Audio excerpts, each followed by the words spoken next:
Welcome to Family Policy Matters, a weekly podcast and radio show produced by the North Carolina Family Policy Council. Hi, I'm John Rustin, president of NC Family, and each week on Family Policy Matters, we welcome experts and policy leaders to discuss topics that impact faith and family here in North Carolina.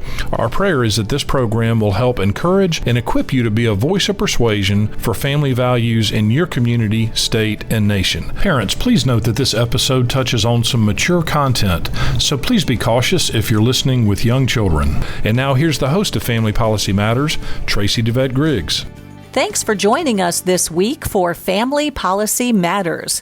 Today's show is a continuation of a discussion we began last week with attorney and former North Carolina Representative Paul Stam. We mostly know him as Skip Stam, who served 16 years in the North Carolina House, including a decade as Republican leader and Speaker pro tem. Over the years, he's been a prominent voice in state policy debates, especially on the issue of abortion. In a recent series of articles, Skip Stam examines what he calls the propaganda surrounding abortion, how we can recognize it, and how we can respond. Skip Stam, thanks for joining us again today. Thanks, Traci. All right, so in your first article, you argued that pro-abortion propaganda often begins with the absence of any reference to the unborn child. Now, in this second article, you argue that calling North Carolina's 2023 abortion law a ban is actually propaganda. So why is that term misleading, and why do you think that it gets used so often? It's nowhere near a ban because 95% of all pregnancies are not affected by the North Carolina law. So it's the farthest thing from a ban. So why do you suppose that people use this kind of language? I mean, is it all about emotion? It's a emotive term, ban, where a carefully nuanced explanation of the law takes more time. And because it takes more time, they don't look at the nuances. But the nuances are very important. You say that you have never seen a true abortion ban. Even the strictest laws, which we hear about usually in other states, are not actual bans. Right. Everywhere, the mother's life being preserved is the law, whether it's in the statute or not. And of course, that's been in North Carolina law since the Revolution in 1776. Now, there have been proposals in some other states that would truly be a ban, but they've not ever been adopted. And also, the mother who does an abortion on herself has never been prosecuted and has almost never been against the law. So there has been no ban. Right. Now, you mentioned in your article, too, that only 0.1% of abortions actually involves threats to the mother's life. Yes. Is that something that's important for us to be talking about out there? Yes, and I talked with a doctor who's an expert in this and who had committed 10,000 abortions in another states but became pro-life. And he says, really, there are none, because it depends on what you mean by an abortion. So, for example, if a doctor treats an ectopic pregnancy, which we'll come to, the baby can't survive, and a doctor who removes that ectopic pregnancy, separates the embryo from the mother, is not really committing an abortion at all. But if you consider that an abortion, that's how you get to your 0.1%. Oh, interesting. Okay. Yeah. You mentioned that there are specific exceptions. Walk us through those. I think that would be important for us to understand those. Sure. Human development is continuous. There is no point in pregnancy when something really dramatic happens after fertilization. But we like to think that in terms of a pregnancy, that, radical things happen at different ages, first trimester, second trimester. Well, the supposed ban in North Carolina doesn't even start until below 12 weeks, and therefore 90% of the pregnancies in North Carolina qualify for an abortion under the law if performed by a doctor and after informed consent and various other requirements. So 90% is a pretty big hole in the total. So that's number one. But number two, there are 6 others. For example, an ectopic pregnancy, which is in the fallopian tube instead of in the uterus, the child can't survive. That's specifically excepted from the supposed ban.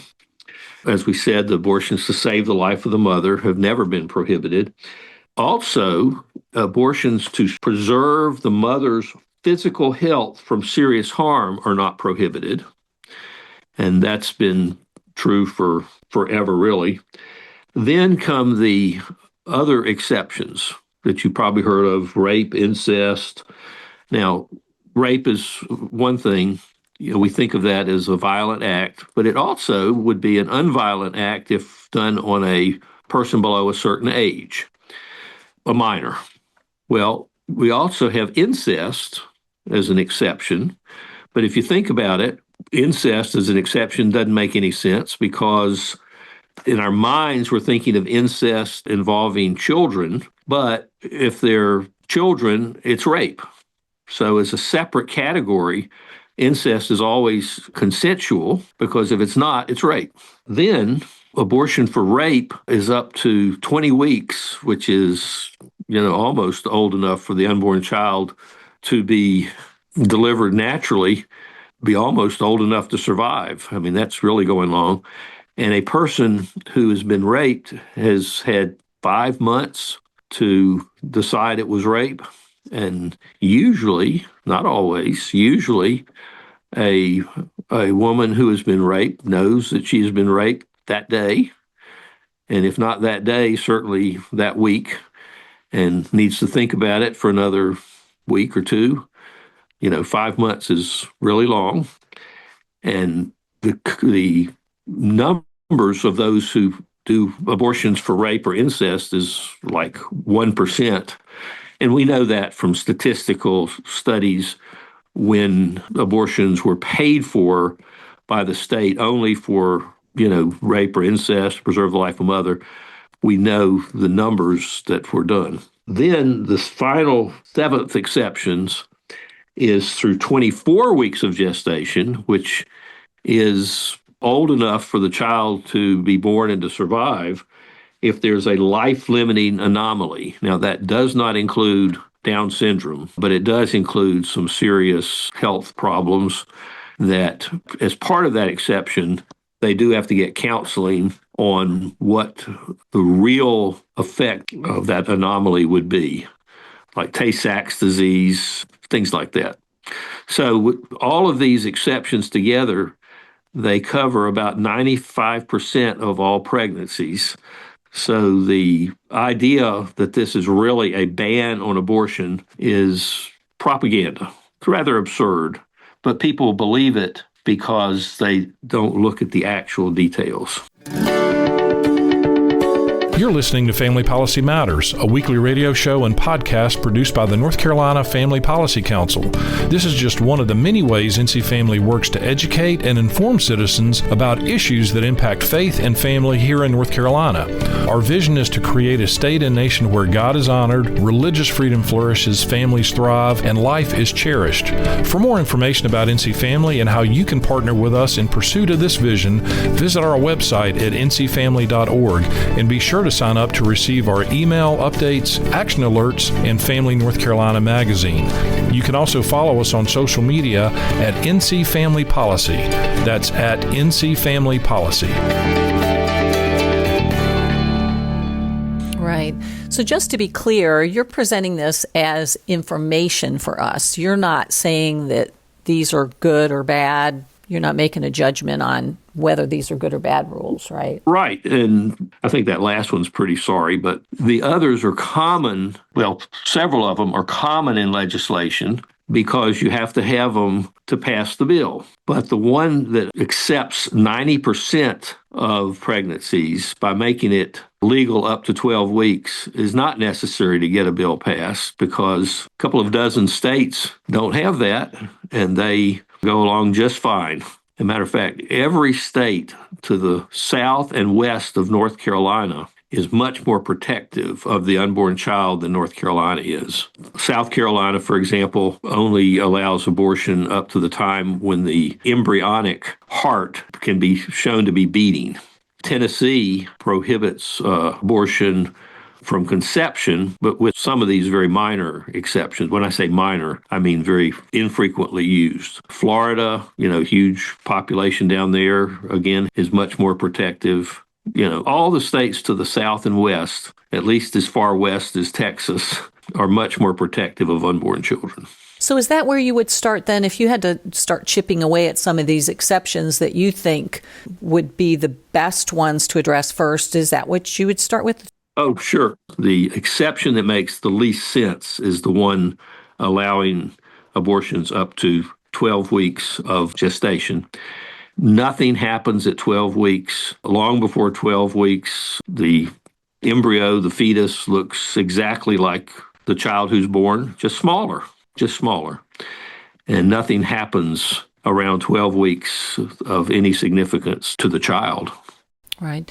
We have heard in the past that North Carolina was basically a destination state for people that needed an abortion because of the tougher laws that are in surrounding states. Is that still the case?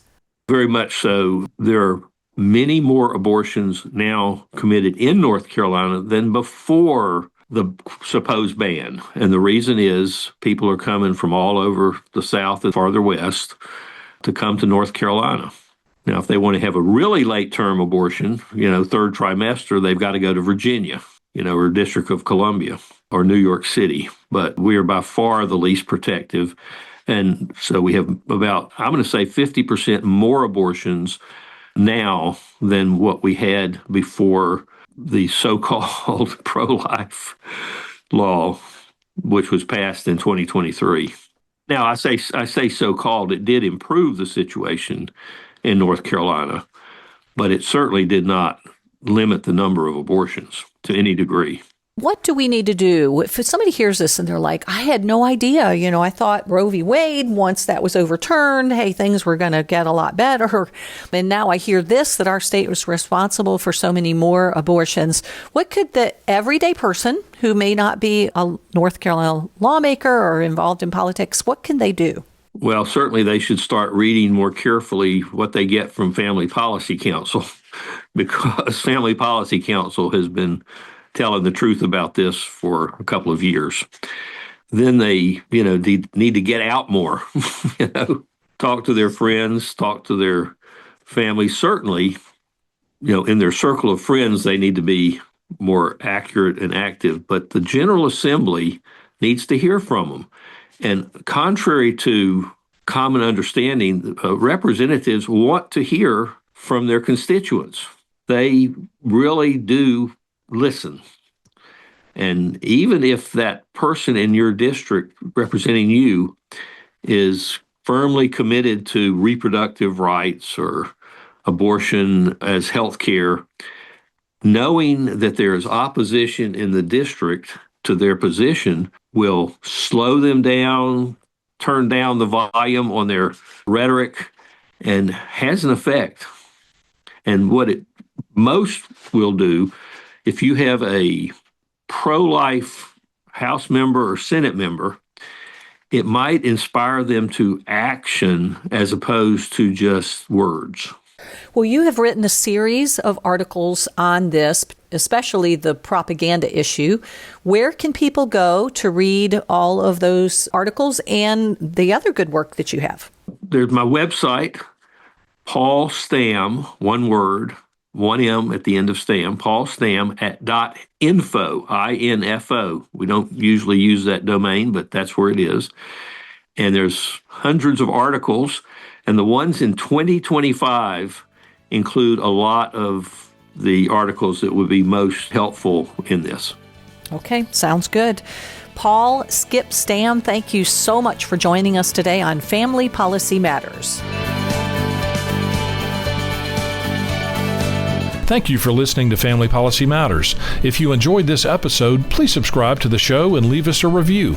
To learn more about NC Family and the work we do to promote and preserve faith and family in North Carolina, visit our website at ncfamily.org. That's ncfamily.org.